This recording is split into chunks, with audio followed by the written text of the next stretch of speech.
నేను సన్యాసిని కాదు కదా.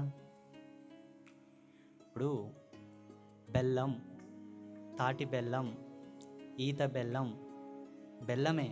ఇక్కడ తాటి తగిలింది, ఇక్కడ ఈత తగిలింది. సన్యాసి. ఆ సన్యాసంలో 3 విధాలు: దండ సన్యాసి, ఆత్మ సన్యాసి, యోగ సన్యాసి. యోగ సన్యాస కేటగిరీలో అఘోరాలు, నాగసాధువులు వస్తారు. కొంతమంది సిద్ధులు, యోగులు వస్తారు. దండ సన్యాస పరంపరలు ఇప్పుడు ఉండేటటువంటి జగద్గురు పీఠాల వాళ్ళకి సంబంధించిన వాళ్ళందరూ వస్తారు, దండం పట్టుకున్న వాళ్ళు.